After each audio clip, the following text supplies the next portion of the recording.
है। इससे 5 ट्रिलियन का जो डेफिसिट बढ़ेगा, डेट सीलिंग बढ़ानी पड़ेगी, ये बिल क्या है, ये गलत है, ये वो है, ये वो है। अब जो रिपब्लिकन है वो इलॉन मस्क तक पहुंचने की कोशिश कर रहे, रिपब्लिकन का फोन का जवाब नहीं उठाता। काफी लोग तो ये भी कहते हैं कि भाई ये डेमोक्रेट ही है, बट फिलहाल ये रिपब्लिकनों से इंफैचुएटेड है। एक इंफैचुएशन है वो है उसको रिपब्लिकनों से, इसलिए रिपब्लिकन में अब ये ट्रंप के सबसे बड़े बिल का खुल के विरोध कर रहा है। और ट्रंप बड़ा संयम दिखा रहे, ट्रंप इसका जवाब नहीं दे रहे, बिकॉज इसको जवाब देंगे तो बहुत बड़ा एक अमेरिका में जो बाइडेन से बड़ा इसका स्टैचर बनेगा। जबकि जो बाइडेन का आपने सुना होगा, उन्होंने फॉर्मली बोल दिया यार मैं डेमोक्रेटिक पार्टी से इस्तीफा देना चाहता हूं, मैं इंटरेस्टेड नहीं हूं, मेंबरशिप से निकलना चाहता हूं। बट यहां पे इलॉन बाइडेन की जगह लेना चाहता है। और कल को अगर इलॉन मस्क डेमोक्रेट्स को ज्वाइन कर ले तो आप जरा आश्चर्यचकित मत होइएगा। ये मेरा प्रेडिक्शन है, हो सकता है आने वाले टाइम में वो डेमोक्रेट्स को ज्वाइन कर ले। पर वहां भी कुछ क्या मिलेगा, डेमोक्रेट्स का खेमा भी वीक है, उन्हें पैसे चाहिए, इलॉन के पास पैसे, उन्हें एक बंदा चाहिए जो ट्रंप की अंदर की कारकर्दगी समझता हो। और इलॉन क्या झगड़ा मार्को रूबियो से हुआ, इसका हेक्सेट से हुआ, इसका एनएसए से हुआ, इसके झगड़े हर एक से हुए। और ये अब भी कह रहा जी मैंने जो डॉज में किया वो सब बर्बाद है। भाई डॉज 150 बिलियन है यार, ये 5 ट्रिलियन का बिल है, 150 बिलियन और 5 ट्रिलियन में फर्क है। अब कहानी क्या इलॉन की, ऐसा इलॉन क्यों कर रहा? अब इलॉन ने बिल्कुल कैंप लगाया, बिल्कुल ट्रंप के अगेंस्ट गया, और ट्रंप के लिए और ये रिपब्लिकन्स के लिए बहुत बड़ी चीज हो गई है। अब लोगों का ये मानना है, क्या ये एक सिलिकॉन वैली का एक सिविल रिवोल्ट है? क्योंकि इलॉन एक सिलिकॉन वैली के आइकन है, एक अमेरिकन टेक के आइकन है। Is it a silent revolt और mutiny of American tech to the Donald Trump? क्योंकि ये डीप स्टेट करवा सकता है, ये चाइना बिल्कुल करवा सकता है। तो क्या ये ऐसा कुछ ऑर्केस्ट्रेट किया जा रहा है, क्या ऐसा कुछ प्लान किया जा रहा है? अब इलॉन का जब आप अध्ययन करें, पहले ये ट्विटर लेते हैं, 48 बिलियन में सोडियो से पैसा आता है। ट्विटर अब भी शायद प्रॉफिटेबल है, नहीं है पता नहीं, और वो कभी प्रॉफिटेबल होकर 48 बिलियन डॉलर तो निकाल लेगा। उससे आइकन बनते हैं, ट्रंप को लाते हैं, 300 बिलियन डॉलर लगाते हैं, चलते हैं, फिर निकलते हैं, फिर आते हैं, फिर चलते हैं। अब मैंने जब इसका अध्ययन किया, मैंने कहा ये कारण क्या है, तो 2 स्टोरियां सामने आ रही है। Again this is hypothesis. पहली स्टोरी है कि जो ट्रंप का नया बिल है 5 ट्रिलियन वाला, बहुत जरूरी है, नहीं तो अमेरिका का आदमी टैक्स दे के मर जाएगा। और अमेरिका की इकोनॉमी में जो इम्पीटस चाहिए, अब जैसे भी इकोनॉमी है, जो भी उनके फंडामेंटल्स, अब जाकर उसको चेंज तो नहीं कर सकते, जो इम्पीटस देने की आवश्यकता है वो ये बिल दे सकती है। हाँ, शॉर्ट टर्म में आपका डेफिसिट बढ़ेगा, बट लॉन्ग टर्म में this is the only way to survive. मतलब if I can put it as candid as that, इस बिल के होते हुए काफी चीजें अमेरिका में मैनेज हो सकती है और मैनेज कर जा सकती है, ऐसा लोगों का मानना है।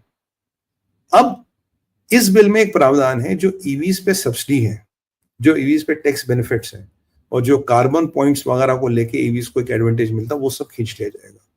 तो क्या ट्रंप ने इलॉन की दुखती रात छेड़ दी? क्योंकि Tesla is again struggling, SpaceX is struggling. ये वैल्यूएशन के दम पे 200-300 बिलियन का आदमी तो है, पर अगर आप देखोगे, if you look at his real profit and loss, it's not so impressive.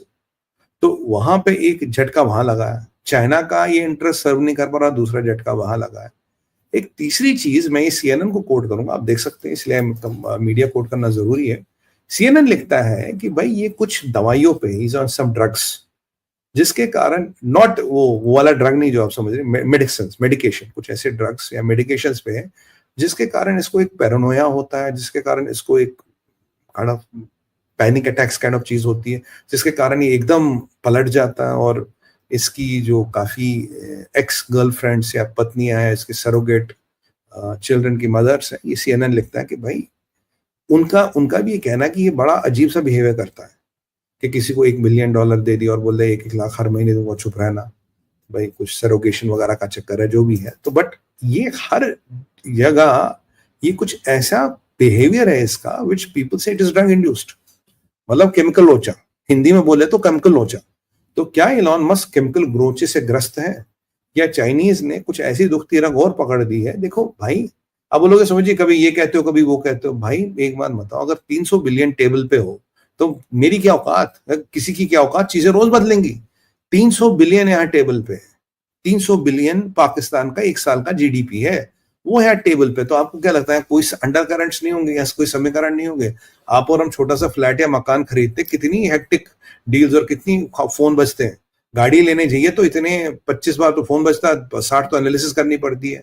10-12 lakh की गाड़ी, यहाँ 300 बिलियन टेबल पे है। तो यहाँ कई सारे वेस्टेड इंटरेस्ट और ग्रुप्स है, और एलॉन को मेरे ख्याल से अब हथियार बनाया जा रहा है ट्रंप को वीक करने के लिए, ट्रंप का जो ये शासन प्रशासन बना इसको तोड़ने के लिए। अब एलॉन खुल के अरे इस बिल को रोको, इसको रोको, और ये अमेरिका के साथ गद्दारी होगी, जो इस पे वोट करेगा वो अमेरिका का गद्दार। यानी कि मोटा मोटा अगर मैं इसका अध्ययन करूं तो ट्रंप क्या अमेरिका के गद्दार है? ट्रंप ही तो बिल लाए हैं। तो ये सीधा सीधा डोनाल्ड जॉन ट्रंप पे निशाना लगाया जा रहा है। किसके कहने पे लगाया जा रहा है? किसका इंटरेस्ट है इसमें? कौन इससे बेनिफिट करेगा? डीप स्टेट का क्या होगा? क्लिंटन क्या होगा? बाइडेन की जगह खाली है, बाइडेन की जगह खाली है। बाइडेन की जगह लेने के लिए क्या कोई प्रतिद्वंदी चाहिए? या अगर हिलरी क्लिंटन या मिशेल ओबामा को लाते हैं तो क्या पीछे एक फाइनेंसर चाहिए? कई सारे समीकरण है, कई सारे इंटरेस्ट ग्रुप्स है, ये यूनिस का गैंग है, चाइनीज कम्युनिस्ट पार्टी है, सब लोग हैं। चाइना का जो अटैक है, जो ट्रंप के जो नया शासन प्रशासन है बहुत एग्रेसिव हो रहा है, और कहीं ना कहीं चाइना को भी ये पता है यार अगर ईरान वाला मसला निपट गया या रशिया यूक्रेन निपट गया, अगला नंबर तो भैया हमारा ही है। तो मैं ये नहीं कह रहा हूँ चाइना करा रहा, मैं कह रहा हूँ कई सारी संभावनाएं, कई सारी पॉसिबिलिटीज हो सकती है जिसके मद्देनजर ये सब चीजें हो रही है। तो इनका सबका अध्ययन करना पड़ेगा, और हम अध्ययन कर रहे, नजर रख रहे। बट इलॉन मस्क और ट्रंप का ये फॉल आउट अब बहुत ज्यादा है। By the way, Elon Musk के फादर यहाँ आए हुए इंडिया, और शायद कल या आज राम मंदिर देखने जा रहे, जो अच्छी बात है, अयोध्या जी। जी, तो ये जो उसकी मैं आपकी याद की, उनकी मदर ने पहले कहा था, कह रहा ये दोस्ती ज्यादा दिन तक चलने वाली नहीं है। Maybe mother knows the son best. तो मदर को तो बेटे का नेचर पता ही है क्या है। और इलॉन मस्क के जितने भी प्रोजेक्ट्स है एक्सेप्ट टेस्ला, यार स्पेस एक्स, मार्स पे कॉलोनियां बनाना, अभी रॉकेट आया फट गया, ये सब चीजें ना, they are not, I don't know, they're good to talk about, they're good to fancy about, but how practical and how real there are। ये जहां आपकी एक रजीम कहती कि मैं आपको आके आपके घर में मारूंगी बिकॉज यूर ज्यूज, दूसरा कुछ कहता है। और ऐसे परिप्रेक्ष्य में ये सारी चीजें कहां तक चलेंगी, क्या चलेंगी? और जहां तक मुझे लगता है इलॉन मस्क इज अ ज्यू, if I am not wrong, या फादर या मदर एक ज्यूइश है, पर इन्होंने कभी भी ज्यूज का भी खुल के समर्थन नहीं किया। Is not supported Jews also openly. तो यहाँ पे क्योंकि इनके, देखिए व्यापारी है, इनके बिजनेस एम्बिशंस इनके नेचर को डिटरमाइन करते हैं, इनके आउटकम को डिटरमाइन करते हैं। याद कीजिए ट्रंप ने क्या कहा था, कह रहा ये पेंटागन नहीं जाएगा because he is business interest in China. ये तो ट्रंप खुद कह चुके हैं ना।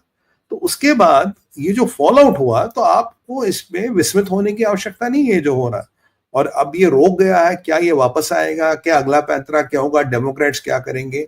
अमेरिका का टेक वर्ल्ड क्या एलॉन मस्क को एक नया मसाया ऑफ, इसको जॉर्ज फ्लोरेट तो नहीं बना रहा ब्लैक लाइव्स मैटर वाला, तो एक वैसी मूवमेंट, एक टेक सिलिकॉन वैली का टेक रिवोल्ट या टेक म्यूटिनी, ऐसी कोई चीज डीप स्टेट करा सकता है, चाइना करा सकता है, क्यों नहीं करा सकता भाई? कुछ भी करा सकता है।